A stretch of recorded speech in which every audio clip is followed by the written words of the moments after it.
Est-ce que c'est la même écriture qui peut à Joyland? Tu connais Joyland? La terre de la joie. Amen. Voilà.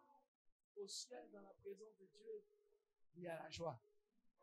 Et quand on meurt dans sa présence, tu vas arriver là-bas. Tu ne peux pas arriver là-bas. Alléluia. Que le Seigneur fortifie ceux qui sont fatigués. Amen, amen. Shalom à tous ceux qui nous suivent en ligne. Soyez bénis de votre position. Amen. Merci aux chants pour vous rasseoir. Que Dieu avec moi la communication. Dis à ton voisin, tu dois communiquer sainement. Fais bien ma commission. Dis, tu dois communiquer sainement. Gloire à Dieu. Alors, nous sommes sur un thème intitulé Comment communiquer efficacement dans nos relations. Comme je l'ai dit dans le pré, ça ne concerne pas que les relations maritales. Ça concerne tout ce qui est relations. C'est applicable dans tes relations avec tes enfants, avec tes frères, avec tes parents, avec tes amis, avec tes collègues. C'est tout ce qui est relation humaine. Alléluia. Alors, je le dis et je le répète. Les relations, et comme c'est un peu spécifique à l'école du mariage, donc de façon particulière, le mariage ne marche pas à cause de l'amour. Alléluia. Les relations, qu'elles soient maritales, qu'elles soient amoureuses, qu'elles soient fiançailles, ou bien que je crée un peu, qu'elles soient, comment on appelle ça, professionnelles, qu'elles soient fraternelles, aucune relation ne fonctionne à cause de l'amour. Je ne connais pas quelqu'un parce qu'il aime son frère, ses relations avec son frère sont bonnes. Et je ne pense pas que les relations tendues qui existent entre les familles, un frère ou une sœur récalcitrant, bandit, un neveu bandit, c'est pas parce que tu ne l'aimes pas qu'il est bandit et que ça ne se passe pas bien de vous. N'ayo. Ça veut dire que faut pas te blaguer de croire que c'est l'amour qui construit, qui bâtit une relation. L'amour ne dira jamais assez, ne suffit pas. Ça ne prend même pas suffi. Tout à l'heure, il n'y a pas longtemps, j'étais en entretien avec des personnes et j'échangeais avec eux. Et je leur donnais un peu moi mon témoignage de comment est-ce que Dieu a commencé à me choquer dans les années. Et ça m'a fait replonger un peu en arrière. Bien aimé, on ne se marie pas par amour. On est d'accord sur ça, non? Bon, je le répète parce que mercredi après mercredi, il y a de nouvelles personnes qui arrivent. Il y a de nouvelles personnes qui nous suivent en ligne. Ils n'ont pas entendu ce que j'ai dit au temps de Mathusalem. Donc je répète, on ne se marie pas par amour. Et l'amour n'est pas le garant d'une relation qui va marcher. Alléluia. Donc je l'aime, ça ne veut rien dire. Say it to your neighbor. Ça ne veut rien dire. Je l'aime là. Non, je l'aime. Ça ne veut absolument rien dire. Toi, tu aimes qui plus que Dieu? Si l'amour que Dieu a tant aimé n'a pas été suffisant pour faire quoi que ce soit, c'est toi ton amour même, je ne sais même pas si c'est vrai amour, 2 à 5 francs. C'est toi qui vas faire quoi? Non, honnêtement, oui, je parlais aujourd'hui et ça m'a ressassé pour comprendre que Dieu, on dit on aime, mais au fond on n'aime pas. La vérité c'est que, c'est vrai que je le dis, mais moi je continue aussi à travailler, à demander, parce que honnêtement, ce qu'on appelle l'amour est très limité. Ça se rapproche un peu, mais c'est pas encore l'amour. Oui, faut pas qu'on se blague. Même ceux qui sont dans des relations conjugales, même, souvent c'est pas vraiment de l'amour. Mais eux, ils appellent ça l'amour. Parce que on n'aime pas pour soi, on aime pour la personne. Si tu aimes une personne parce qu'il parle bien, tu ne l'aimes pas. Si tu aimes une personne parce qu'il est intelligent, tu ne l'aimes pas. Si tu aimes une personne, c'est pas il, c'est parce qu'elle. Parce que personne c'est au féminin. C'est une erreur qu'on commet trop. On dit une personne, mais on dit il après. Si tu as une personne parce qu'elle est respectueuse envers toi, tu ne l'aimes pas. Si tu as une personne parce que tu te sens en sécurité en sa présence, tu ne l'aimes pas. Si tu aimes une personne pour ce que tu gagnes, tu ne l'aimes pas. Si tu aimes une personne pour ce qu'elle t'apporte, tu ne l'aimes pas. Alléluia. Donc va bien te demander c'est quoi c'est quoi tu as pour une personne que tu appelles amour? Est-ce que c'est vraiment de l'amour?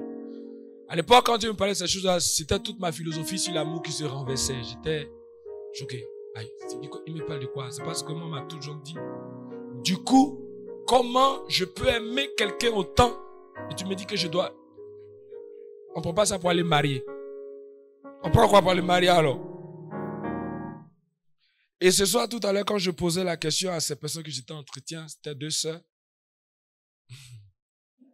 Je vais poser la question, encore ce soir, à quelqu'un. Il y a ma fille que je suis content de voir, donc ne soyez pas jaloux que... AP Espérance. Tous ceux qui n'acclament pas, ce sont les jaloux. Donc tu as l'opportunité de voir les jaloux. Dis-moi, l'amour que tu aurais ou que tu as pour ton conjoint ou bien pour celui que tu vas marier ou que tu as marié. En fait, je veux te séparer de la situation présente. Parce que souvent, après quelques années de mariage, l'amour a été gâté jusqu'à...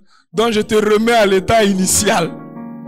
L'amour que tu aurais pour celui que tu vas épouser ou que tu aimerais épouser. En quoi est-ce que ce que tu as fait est différent de l'amour que tu dois avoir pour ton petit frère? Réfléchis bien. Et c'est pour nous tous. C'est juste que c'est elle qui a le micro. Et à ton petit frère, j'ajoute ta soeur en Christ. Donc, je ne parle même pas d'homme. Je parle d'une soeur. Et j'ajoute à ton père, à ta mère, à tes oncles. Il y a quoi de différent que tu aurais fait à part le sexe? Il ne faut pas vite te presser pour répondre. Allez là, tu es porte-parole de multitudes. Ceux qui sont en ligne, répondez aussi. Dites-moi, je ne vais pas vous demander de me dire quoi. J'ai besoin de savoir, est-ce qu'il y a au moins une chose de différent en dehors du sexe? Levez la main.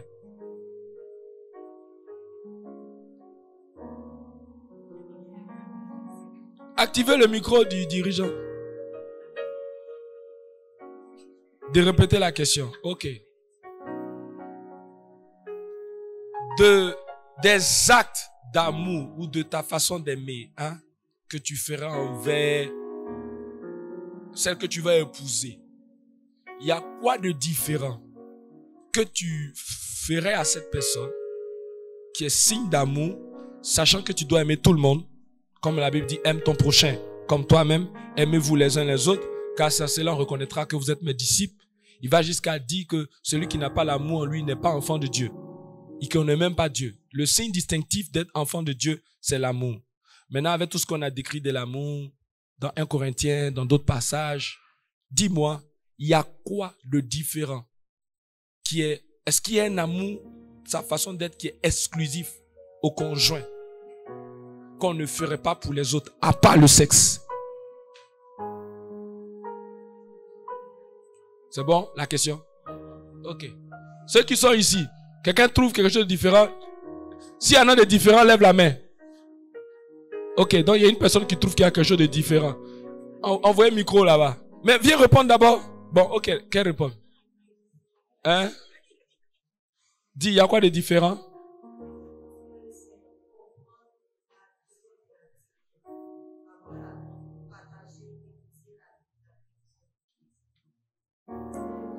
Non, il ne faut pas développer. Bon, vas-y, donne-lui, développe. Parce que, avec ton père, j'aime l'exemple.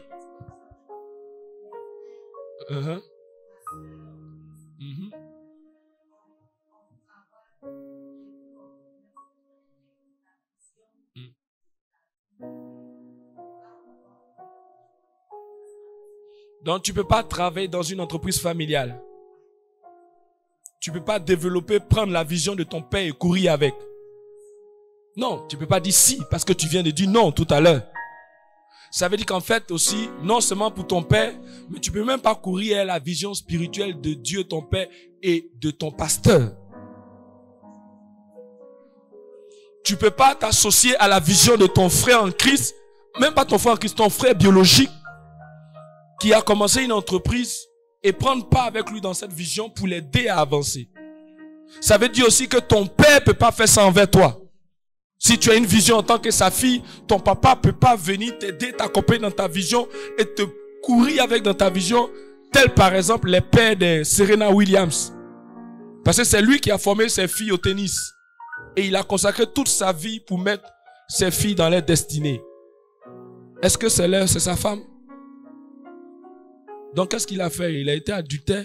Parce que toi tu dis, en principe on ne peut pas faire ça, que ça c'est pour le conjoint.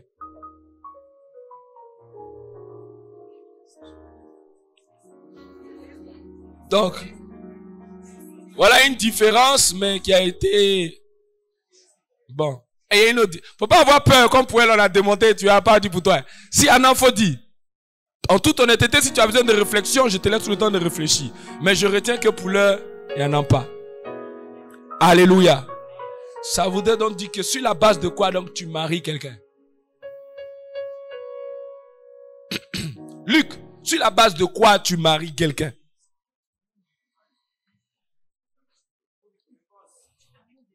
Donc c'est pour juste du sexe.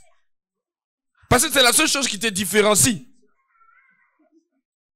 Ah, ça peut être aussi juste pour du sexe. Ah, alléluia. Voilà une phrase qu'on disait. Ça, en fait, les gens de tout à l'heure m'ont replongé un peu dans le passé et puis je me suis rendu compte que, waouh, il y a des choses quand même. Personne n'a pas répondu. On n'a pas entendu. Au moment où tu parlais, le micro n'était pas activé. Alléluia. Elle dit qu'elle n'a rien retrouvé. Amen. Alors, très souvent, voilà cette phrase qu'on aime dire. Luc, prends le micro. Pourquoi est-ce que tu veux te marier? Pourquoi est-ce que tu veux te marier?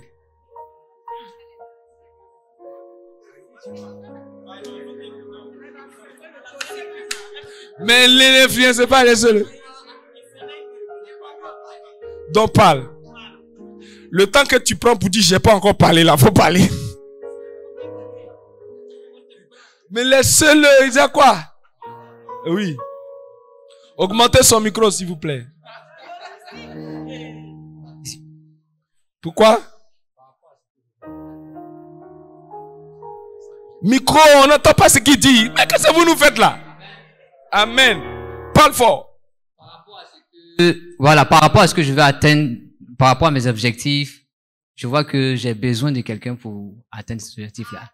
D'accord. Donc tu te maries par rapport à une vision. C'est pas ça seulement. Mais attends. C'est un point. Tu es en train de te laisser influencer. Parce que là, je sens de l'influence. Papa. Influenciamento. Pardon. C'est par rapport à ta destinée. Tu as expliqué, tu as besoin de quelqu'un pour t'aider dans cette vision, dans cette destinée. C'est pas ça? C'est ça. Ok. Qui a déjà dit, je veux me marier pour faire la volonté de Dieu? Oui. Soyez frères, soyez honnêtes. Moi aussi, je suis dans le cas. Donc, je lève ma main.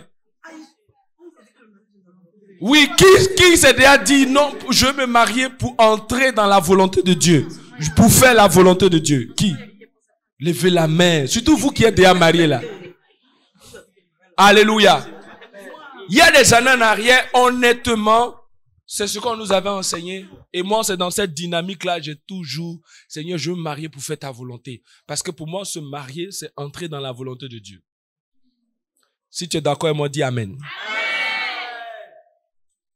Et puis ces derniers temps, Dieu, c'est ça son affaire là-haut. C'est ça on dit, nous connaissons en partie, nous provisons en partie. Ce que tu connais là, ne va pas payer que tu es arrivé, il faut te calmer. C'est la vérité présente. Donc Jésus n'a pas fait la volonté de Dieu puisqu'il ne s'est pas marié.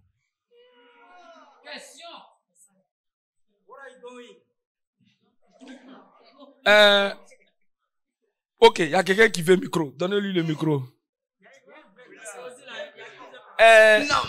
Alors, shalom, shalom. Oui, ça c'est... En fait, lorsqu'on parle du mariage, voilà. Parce que lorsque tu dis que donc Jésus s'est pas marié alors, en fait, dans la Bible décrit beaucoup de mariages. Donc il y a plusieurs types de mariages dans la Bible. Et le mariage dont vous parlez tout à l'heure, c'est le mariage entre un homme et puis une femme. Voilà. Mais Jésus, dans son ministère, a fait plusieurs mariages. Oui. Cite-les. Par exemple, le fait qu'il ait des disciples, le fait que ses disciples marchent à sa suite, c'est une forme de mariage. D'accord, que nous aussi on a fait, parce que nous aussi on a des gens qui marchent à notre suite, dont on a rempli C'est lui qui a initié ça. Oui, maintenant deuxième, non, il est venu trouver ça. Avant Jésus, il y avait des disciples. Les filles des prophètes, ils avaient les disciples. Bien sûr, bien sûr. Moïse avait ses disciples, Josué et Caleb et tout ça. Ouais. David avait ses disciples, les vaillants hommes de David là, les rejetés de la société qu'il a pris pour faire l'élite là. C'était ses disciples. D'accord. Deuxième. Et quand on prend Jean 14, à partir du verset 26, lorsqu'il dit que je vous enverrai le consolateur, le Saint-Esprit, voilà. C'est une forme de mariage. C'est-à-dire qu'il nous prépare à ça. Puisque Jésus, c'est l'époux. Voilà, c'est l'époux. Et l'Église représente l'épouse de Christ. Donc, c'est un mariage aussi. Mais nous aussi, on est l'épouse, non? Oui. Donc, c'est qu'on est marié aussi. Oui, donc Jésus s'est marié aussi. Donc, en quoi est-ce que nous, on n'a pas fait ça? On a fait ça, non? Oui. Donc, si on a fait ça, on n'a pas besoin de l'autre qui est Chanel, là. Puisque tout ce que tu as cité que Jésus a fait, là, on est dedans. C'est nous qui fait ça. Si Jésus est marié, c'est que je suis marié. Je suis marié à ma femme. Je ne peux pas dire moi je suis marié et puis elle n'est pas mariée. Bien sûr. Si je suis marié à elle, c'est qu'elle est mariée à moi. Donc le jour où je suis marié, c'est qu'elle est mariée. Donc si Jésus est marié, c'est que nous sommes mariés. Et nous sommes les disciples de Jésus. Donc le jour où il est marié à ses disciples, là, les disciples sont mariés. Donc tout ce qu'il a fait là, les disciples ont fait. Maintenant nous, là, à part ça là, il y a un homme marié de Love You que tu connais. Est-ce que Jésus a fait ça? Il n'a pas fait. Donc il n'a pas accompli la volonté de Dieu. Parce que quand toi tu étais marié là, est-ce que c'est pour ce que Jésus a fait là? Parce que si c'est ça, tu n'as plus besoin de te marier encore. Peut-être tu es déjà dedans. Tu as trouvé mon passage. Merci combien? Ah, il y a quelqu'un ici. D'accord, donne un micro. Et vous là, c'est pas mon message du jour. Hein. C'est parenthèse qui est arrivé là-bas. Shalom à tous. Papa, tu as dit que le fait que Jésus ne soit pas marié, est-ce qu'il n'a pas accompli la volonté de Dieu? Je me dis que, pour ma part, hein, la volonté de Dieu, d'une personne à une autre, elle est différente. Voilà. Paul, il a accompli la volonté de Dieu en étant seul. Donc Jésus aussi, peut-être c'était son ministère. Son ministère, c'était de marcher tout seul et puis d'accomplir la volonté de Dieu. Donc, pour moi, ce n'est pas de rester seul, c'est d'être accompagné dans la vision que Dieu aura communiquée à l'homme ou bien à moi-même. Parce que chaque personne qui vient pour un but. Donc, tous les célibataires n'ont pas encore accompli la volonté de Dieu parce qu'ils ne sont pas encore mariés dans la mesure où la volonté de Dieu pour eux, c'est pas qu'ils restent célibataires. Non, attends, je viens. Tu dis que la volonté de Dieu, là, c'est d'une personne à une autre. Bon, d'abord, tu n'as pas compris le sens de ma question, mais même sur le plan où tu vas, je te suis. Donc, la volonté de Dieu, c'est qu'on se marie, non? Selon le type de personne, non? Pour l'autre, ça peut être ne pas se marier. C'est ce que tu dis, non? Non, attends. Ce que tu viens de dire, c'est que la volonté de Dieu, ça peut être que je reste seul. C'est ce que tu viens de dire, non? Ah, maintenant, toi, mais tu viens de dire là, André, que tu... Papa. Non, c'est ça ou c'est pas ça? Ne coupez pas son micro. Ne coupez pas mon micro, hein. C'est ça ou c'est pas ça? C'est ça. Ok. Donc, si la volonté de Dieu, c'est que tu te maries, c'est pas ça? Et puis, tu as 5 ans, tu as 10 ans, tu as 12 ans. Tu n'es pas encore marié. Donc, tu n'as pas encore accompli la volonté de Dieu. Bon, c'est un peu perplexe. La volonté de Dieu, mais il faudrait la comprendre d'abord. Mais c'est ce que tu as... Non. Maintenant, ma question, là, ça a été... Qui s'est marié pour dire je me marie pour accomplir la volonté de Dieu? Ça a été ça ma question. Oh, ce que tu es venu dire, ça c'est autre chose. Non, le mariage n'a rien à voir avec la volonté. Dis le mic. D'accord. Donc, ceux qui se sont mariés dans la pensée de on se marie pour accomplir la volonté de Dieu là, c'est de ça qu'il parle. Là, comme affiché 1 Corinthiens chapitre 7, verset 32. Bon, je fais confiance à ceux qui m'ont donné la référence. 1 Corinthiens chapitre 7. Tiens, vous là. L'heure c'est là. Hein. Or, on lit ensemble, je voudrais que vous fussiez sans inquiétude. Celui qui n'est pas marié s'inquiète des choses des moyens de plaire au, ok. Et celui qui est marié s'inquiète des choses des moyens de plaire à ça. Toi, tu es marié et puis tu ne veux pas t'inquiéter des moyens de plaire à ton conjoint, là. Tu n'es pas marié. On dit celui qui s'est marié s'inquiète. Est-ce que tu t'inquiètes? Est-ce que c'est une inquiétude dans ton cœur? Comment je peux faire pour plaire à mon conjoint, à ma femme, à mon mari? Est-ce que tu as cette inquiétude? Tu es plutôt inquiète de comment tu as mangé. Tu es inquiète pour les enfants. Ils n'ont pas cité les enfants dedans. Et ça là, c'est les mamans qui sont fortes dedans. S'inquiéter pour les enfants et puis laisser les papas. On y va. Il y a de même une différence entre la femme et la vierge. Ici, la femme, ça fait allusion à celle qui est mariée. Et la vierge, la célibataire. Celle qui n'est pas mariée s'inquiète des choses du Seigneur, afin d'être sainte de corps et d'esprit. Et celle qui est mariée s'inquiète des choses du monde, des moyens de plaire à son. Donc toi, quand on dit qu'il faut porter baya pour séduire ton mari, et puis dire ces choses du monde là, on dit qu'on est marié là, on s'inquiète de ça. Toi, quand on dit qu'il faut aller chercher les vrais produits, les vraies pommades, et puis dire que ça là, c'est mondain. La Bible me dit oui, quand tu es marié, c'est normal.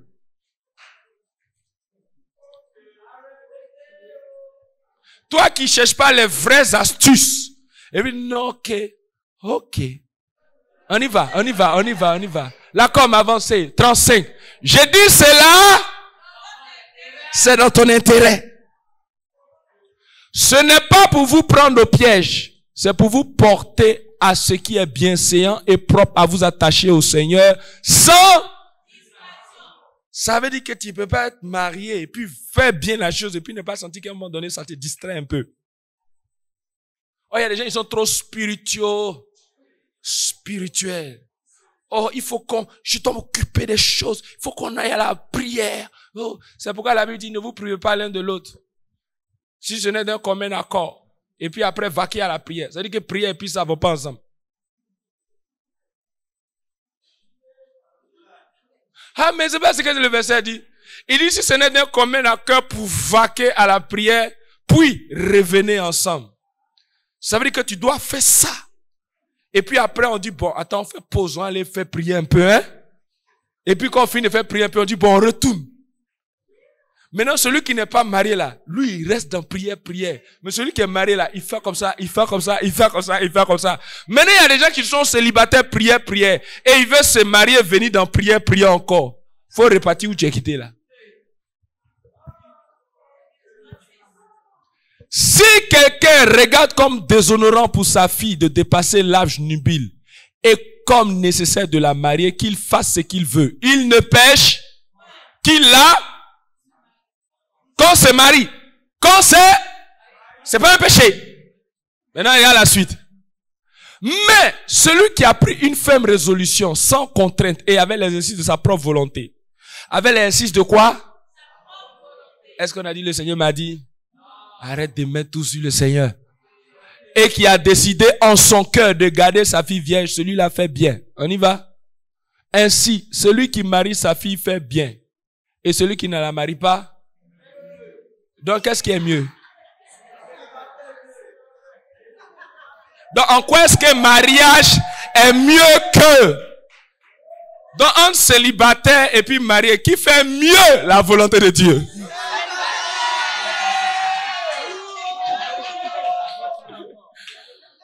Donc, toi que tu dis que tu t'as te marié pour faire la volonté de Dieu, en fait, à la vérité, on dit rien. En fait, on dit rien. Le vrai point, c'est quoi? C'est parce que, Seigneur, aie compassion de nous. Quand tu penses que tu as menti aux gens pendant longtemps. En fait, la vérité, c'est quoi? C'est que, marié ou pas marié, c'est que ce passage veut dire, marié ou pas marié, on s'en fout. Voilà. Et que même si on doit considérer, mais celui qui n'est pas marié, fait mieux. Donc, en rien, le mariage peut être, j'ai accompli la volonté de Dieu.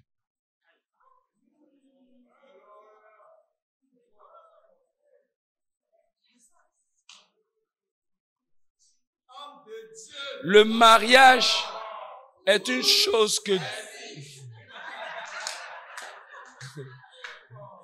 En fait, si c'est Yaola, chapitre 5, Jean-Baptiste 2, il peut comprendre. Mais ce sont les écritures que j'ai citées. C'est pas mon point de vue. C'est pas ma pensée. C'est pas mes émotions. C'est écrit. Et je n'ai pas interprété pour dire non, ça veut dire que. C'est ce qui est écrit. Et c'est très explicite ce qui est écrit. Néo.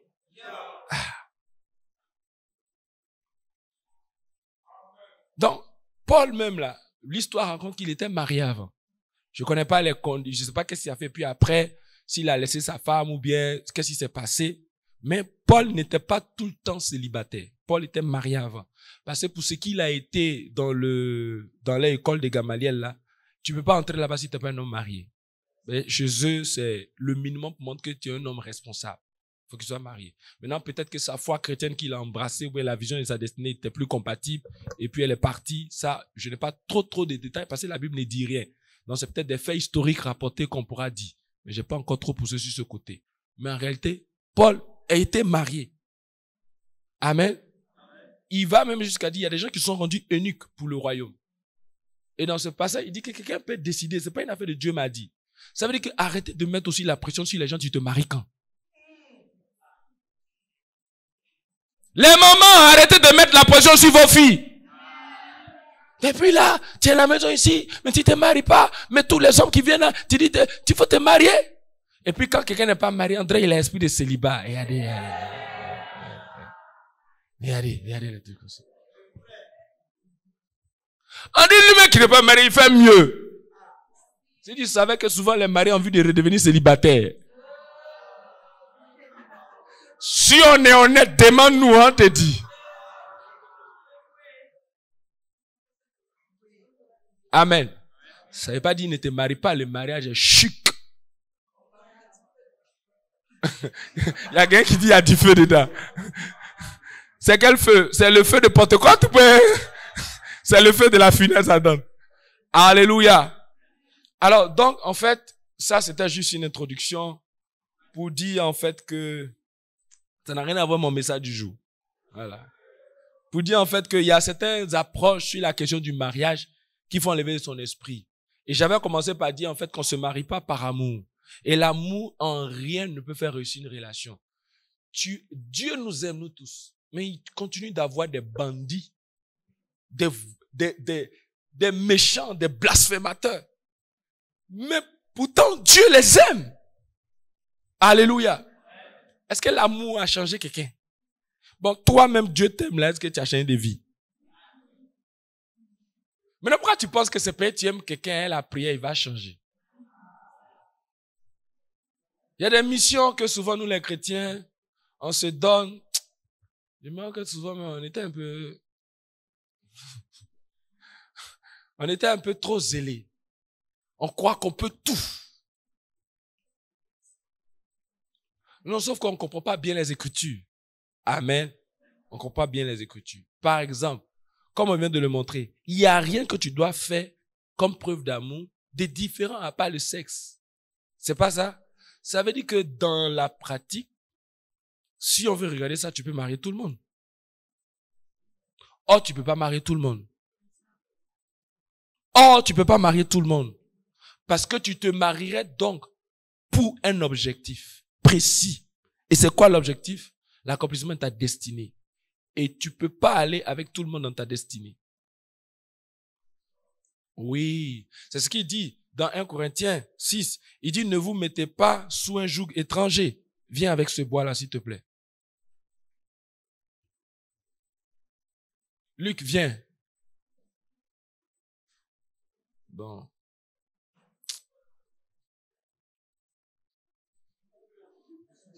Bon, Timothée, viens. Luc, faut t'asseoir. Arrête-toi à côté de lui. Arrête-toi droit. Voilà. Non, ben Félix, viens. Là, on verra mieux la différence. Va t'asseoir.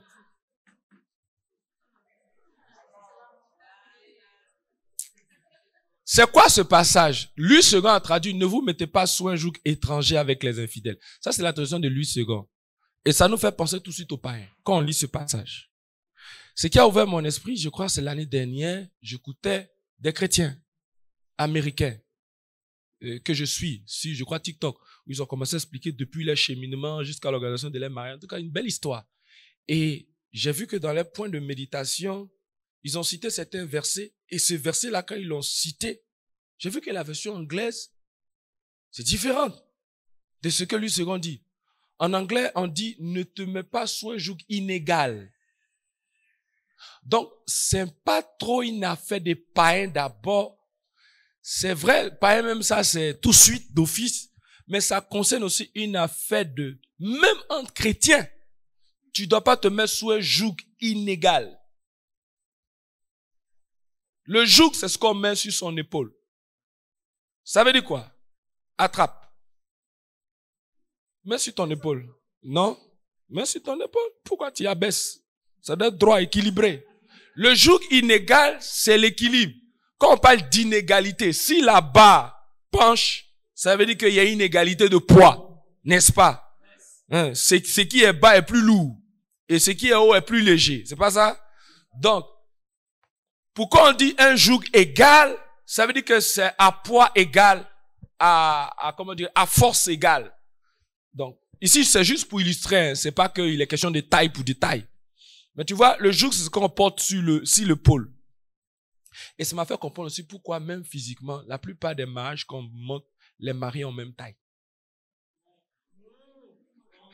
Regardez bien les images qu'on vous montre des mariages dans les créas ou un truc. On montre toujours deux mariés qui ont même taille. Même les témoins, même qu'on met sur les gâteaux, ils ont même taille.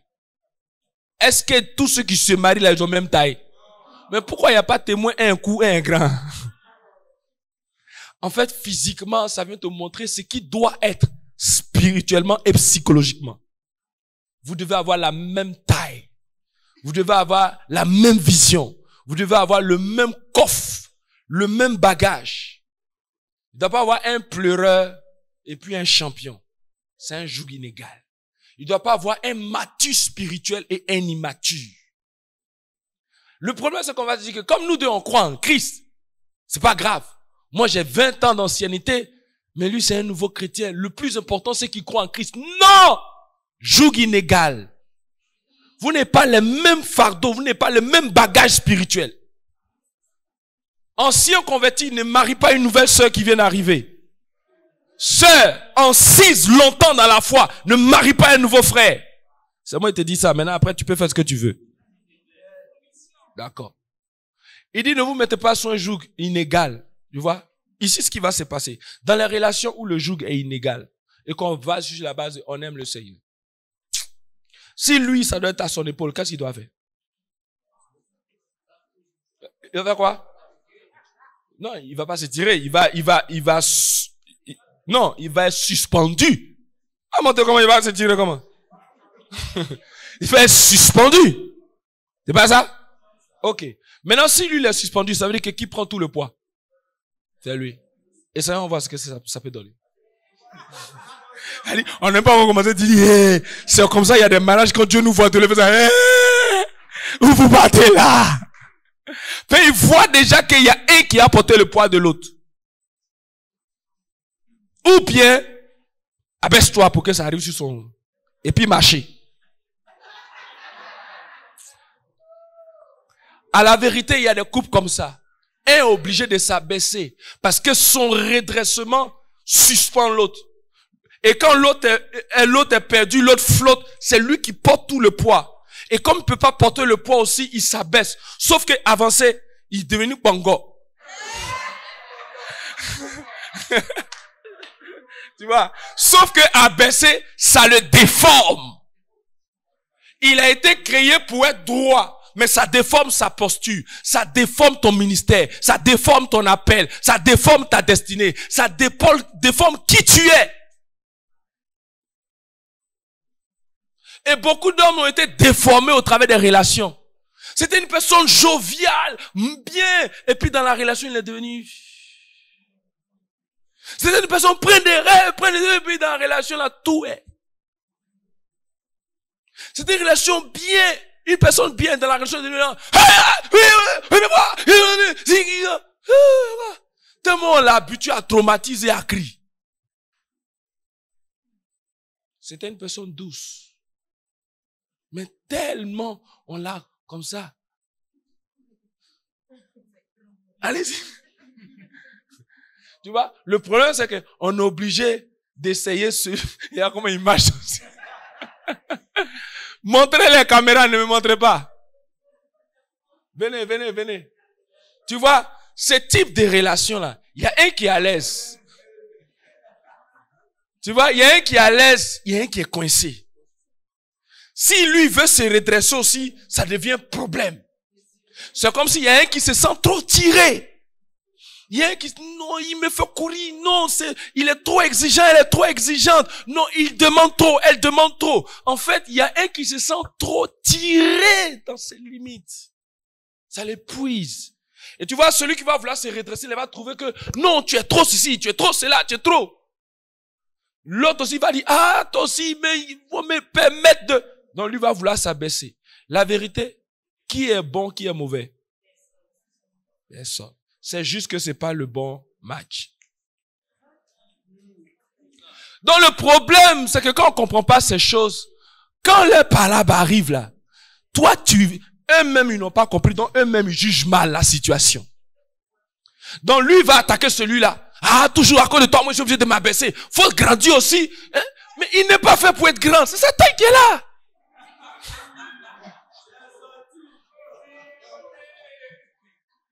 Non, les amis, c'est ça.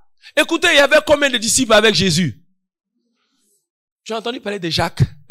Comment il s'appelle même? De Barthélemy? De Thaddée? Il y a des gens qui ne savent même pas qu'il y a un disciple qui s'appelle Thaddée. Tu as entendu Nathanaël? Bon, un peu quand même, parce qu'on a cité... Mais il y a d'autres là. On a André. C'est pas... Tu comprends? On n'entend pas. Mais ils sont disciples. Mais plutôt qu'on dit Pierre, Matthieu, Jean, Jacques, Barthélemy. Tu le vois quelque part? Tu comprends? Maintenant, quelqu'un qui n'a même pas fait partie de ceux-là. Paul, et puis de Paul, Éphésiens, Romains, Philippiens, ceci, Paul. Maintenant, tu as dit quoi? Ah, vous l'avez marché à Jésus. Lui, il fait Paul. Vous aussi, faites pour vous. Ils n'ont pas le même appel. Ils n'ont pas la même destinée. Ils n'ont pas la même charge. Ils n'ont pas le même fardeau. Il y a le fardeau que Paul avait. C'est pas le même fardeau que les autres avaient. Jacques, il avait plutôt le fardeau d'asseoir l'église de Jérusalem. Et ils partaient pas trop en mission. Ils étaient assis. Quand les autres l'avons tourné, juste quand ils reviennent les voir, les vieux pères, si ça l'en fait quoi? Et puis les Jacques là disent, pourtant ils étaient apôtres aussi, mais apôtres pour les bases doctrinales, apôtres pour asseoir les choses, apôtres pour enseigner. Paul, apôtre missionnaire. Tu dis Paul et puis Jacques n'ont qu'à marcher ensemble. Ça peut pas. Paul peut marcher avec Timothée. Paul peut marcher avec Silas. Mais Jacques, ça peut pas. Regarde, ils sont nombreux. Et puis Dieu dit, mettez-moi à part Paul et... Mais et les autres là? Pourquoi ces deux noms? Dieu ne s'est pas trompé. Pourquoi il aurait pu dire, prenez deux personnes que vous allez mettre à part. Mais il nomme. Ça veut dire que ce duo qu'il fait là, c'est pas, comment dirais-je? C'est pas anodin, c'est pas comme ça. Ça répond à quelque chose. Même les 12, on dit Jésus les envoya 2 à 2. Les 70, il les envoya 2 à 2. Les disciples, il les envoya 2 à 2. C'est pas un 2 à 2 comme ça. C'est un duo, c'est un couple. Ils partaient ensemble et ils matchaient ensemble par rapport à la mission qu'ils peuvent faire. Et il y a les deux qui veulent envoyer le feu descendre là. Ils ont même cœur. C'est eux qui peuvent marcher ensemble. Tu vois, mais il y a un qui veut envoyer le feu, d'autres non, ça ne peut pas. Faut qu'on dise fire. Amen. Et voyez à certaines des relations, tous les problèmes qui arrivent, toutes les crises, toutes les incompréhensions, toute la froideur, c'est pas quelqu'un qui est mauvais. C'est pas quelqu'un qui est mauvais. Donc eux-mêmes, s'ils n'ont pas discerné, il va commencer à avoir des disputes, des incompréhensions. Parce que ceux-là vont sentir que, tu vois, là, si on dit des choses à voir, lui peut voir plus loin que lui. Hein. Parce que plus tu es haut, plus tu vois loin. Il y a des choses que lui, il va voir, mais tu vois pas ça. Il va dire, je vois pas, c'est où? Mais faut le grandir. Faut te lever, tu vas voir. Lui, il peut pas voir. Donc, il va dire, mais, faut. Bon, et essaie de te mettre à la hauteur, puis marche, on voit ce que ça donne. Marche. Marche à la hauteur. Allez. C'est mollet, faut tenir Dieu ici. C'est-à-dire, tu sens que la relation te muscule, se tue, tes pieds sont... Mais tu peux pas, il y a petit, il y a fait seulement, il y a même mollets. Tu as fait 1 an, 2 ans. Au bout de 3 ans, tu es épuisé dans la relation. Tu sens que c'est un poids sur toi. C'est pourquoi on dit, ne vous mettez pas sur un poids inégal. Dans l'Ancien Testament, il a dit, tu ne vas pas atteler un bœuf et une âne. On dit un ou une. Un âne ensemble. Amen. Une ânesse. Tu vas pas les mettre ensemble. Et j'ai écrit un livre, Mâle et femelle, pour parler de configuration. Et c'est là que Dieu m'a donné la révélation de ce passage. Mais j'avais pas, enfin, moi, j'avais vu juste en termes de, il y a un qui est bœuf, il y a un qui est âne. En termes d'espèces, ce sont pas la même chose. Mais, quand j'ai regardé plus loin, le bœuf est plus grand que l'âne. Le bœuf est plus costaud que l'âne. Il y a des poids et des fardeaux que le bœuf peut porter qui seront lourds pour l'âne. Si tu les mets, tu as tenu compte de qui pour mettre le fardeau? Du bœuf ou de l'âne? C'est un joug inégal.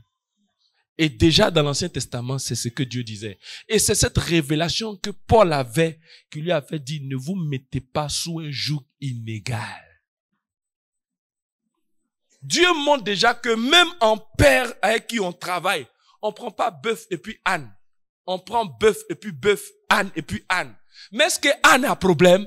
Non. C'est avec âne d'ailleurs que Jésus est rentré. Amen. Avant là, le moyen de transport, c'était âne.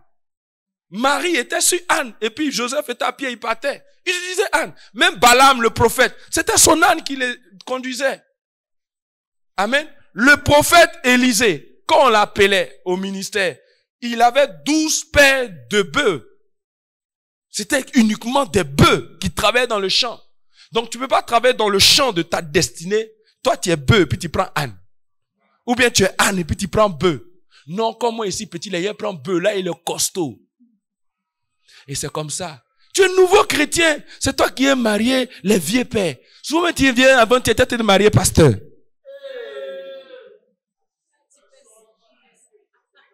Toi, tu es pasteur, tu es appelé au ministère grand. Tu vois une jeune fille parce qu'elle a les formos et les corpos. Elle vient de se convertir fraîchement. Tu veux la prendre. Non, je vais la coacher.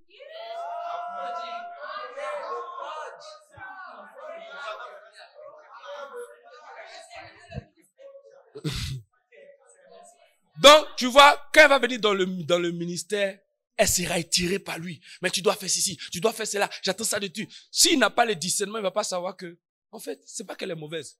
C'est pas une affaire de, elle est ceci. C'est pas sa place.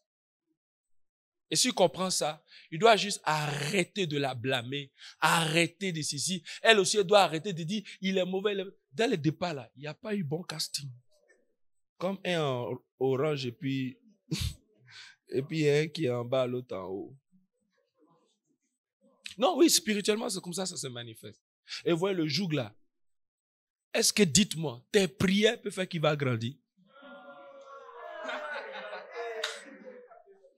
Tes jeûnes de 40 jours peuvent faire que lui va descendre.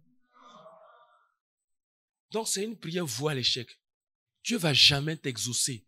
Parce que le problème n'est pas là où tu penses. C'est pas démon. C'est pas attaque. C'est un joug inégal. Peut-être qu'il s'est abaissé. Il a pu gérer pendant un moment. Mais après là, tu as marché comme ça pendant combien d'années? À un moment donné, j'ai pas fait ça comme ça. Tout de suite là, il a essayé de faire comme ça là. J'ai essayé de redescendu, soit passé ici là, commencé à me dire que quelque chose se passe. Essaie. Lui, s'est abaissé. Toi, grimpe. Grimpe, y allez. Reste grimpé. Hey, reste grimpé. Quand il s'est abaissé là, tu étais à l'aise, non?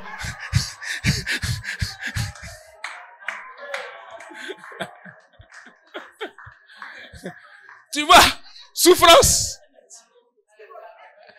Oh, tu grimpes pas bien, tu touches pas. Est-ce que tu penses qu'il peut faire ça 30 minutes? Non. Tu peux pas.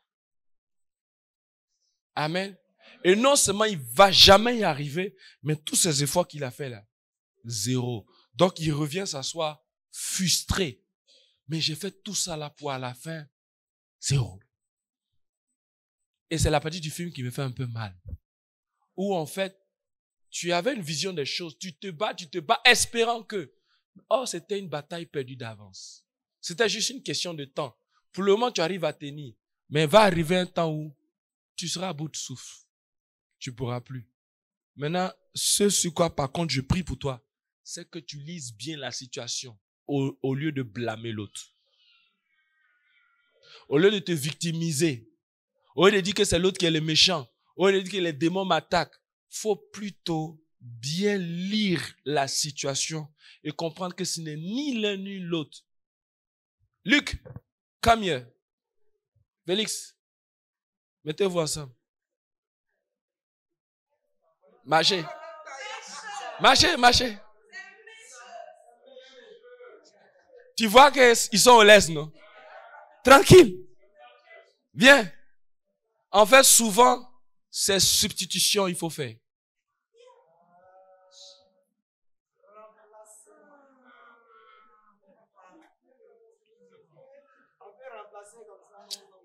Amen. Souvent, c'est ça le problème. Amen. Parce que tant que ça n'a pas été fait, tu seras toujours soumis à... Ou bien...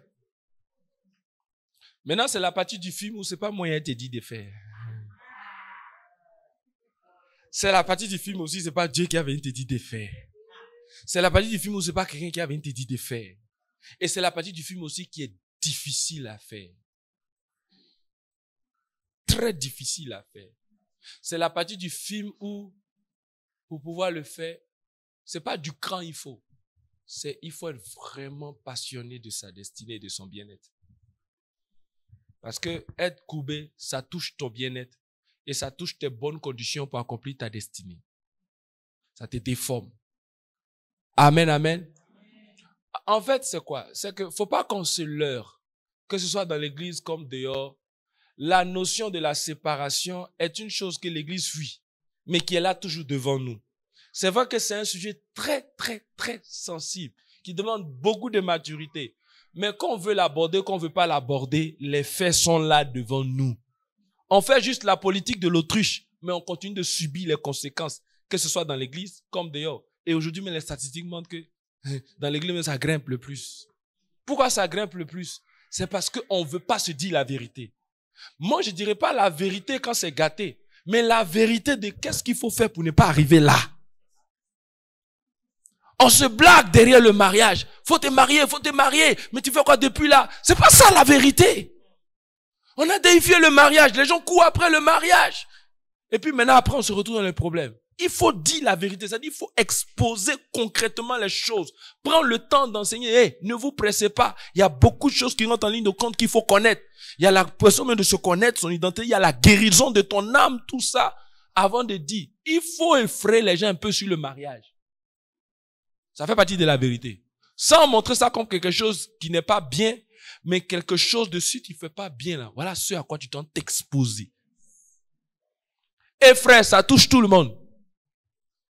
Dans les statistiques là, bishop, trishop, pasteur, prophète, évangéliste, apôtre, saint fidèle, diacre, diaconesse, tout le monde a été magatapé. Hein? Tout le monde. Ça n'hésite. Amérique, il y a lu un jour un post, un gars qui a fait une étude statistique sur les cas de séparation dans l'église. Il a pris le temps, il a pris les pays, Afrique du Sud, Amérique, Nigeria, les grosses pointures, les middle pointures, les bas de gamme, tout le monde est passé à la casserole. Ça ne trie pas. L'onction n'est pas le remède contre ça.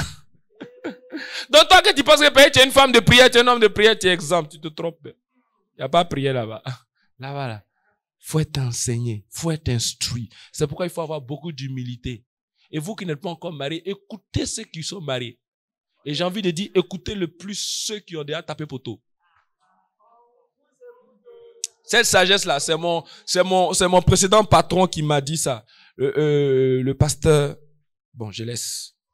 Je venais de perdre mon emploi dans une entreprise pour une faute que j'avais commise. J'ai envie de dire une faute de discipline, pas discipline, une faute de manque d'espérance d'ordre. En fait, j'étais sur un poste et on m'a donné une promotion, je suis allé sur un autre poste et j'ai pas fait de passation et d'inventaire avant de partir. Et mon assistante qui m'avait remplacé fait des malversations, mais j'ai plus de preuves pour dire que ça c'est pas de moi, c'est d'elle. Or, on me guettait avant. Donc, quand l'heure de faire les inventaires arrive, elle m'attribue tout ça comme étant le fautif. Et comme j'ai pas fait d'inventaire et que je lui ai donné tous les papiers, elle a bloqué, elle m'a plus donné, donc je n'ai aucun élément pour justifier. Ça m'a limé. Et puis, paf, ici parti. Amen. Quand j'arrive, il me pose la question, mais pourquoi tu as quitté l'emploi où tu étais? Je lui ai expliqué les choses. Et puis il m'a dit, moi, je préfère travailler beaucoup plus avec ceux qui ont déjà échoué que ceux qui viennent de commencer. Parce que celui qui a déjà échoué, il a expérimenté, il ne va plus répéter les mêmes erreurs. Alors que le dommage, c'est que quand quelqu'un n'a pas réussi, on dit, oh, toi, tu peux m'enseigner quoi?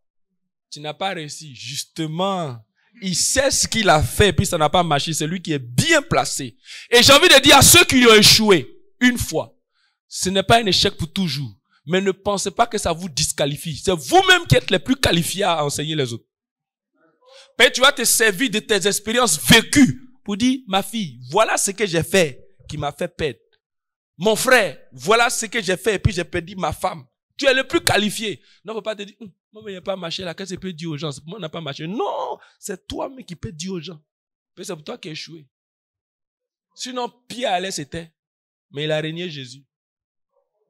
Il sait pouvoir t'enseigner si l'esprit d'iréniement. Que Dieu vous bénisse. Il s'est dit que Joe, régner là, ça prend tout le monde. Moi, il a crié, il dit, jamais il va t'abandonner. Voilà, ça m'a pris 3 fois. Il n'a pas pu faire quelque chose. Voilà, mon cher, pour ne pas que ça te prenne là. Voilà l'humilité que tu dois avoir. Faut faire ceci, faut faire cela, faut faire ceci. Ah, vieux père. Tous ceux qui nous enseignent là, c'est des gens qui ont été expérimentés. Il n'y a pas d'expérimenté sans échec. C'est peut-être tu as échoué, tu as recommencé, tu as échoué. Tu sais ce qui fait que ça marche, tu sais ce qui fait que ça ne marche pas. Donc quelqu'un prend une route, tu sais que petit, ça là, il ne faut pas faire, ça n'a pas marché. Parce qu'on a déjà essayé ça là, voilà ce que ça donne comme résultat. Alléluia. Bon, maintenant vous avez changé tout mon message d'aujourd'hui. L'esprit est quoi? Alléluia. Bon, c'est pas grave. Aujourd'hui, on devait parler des bases de la communication saine. On va voir ça mercredi prochain par la grâce de Dieu. Amen. Ben, si tu as été béni, tu peux acclamer le Seigneur.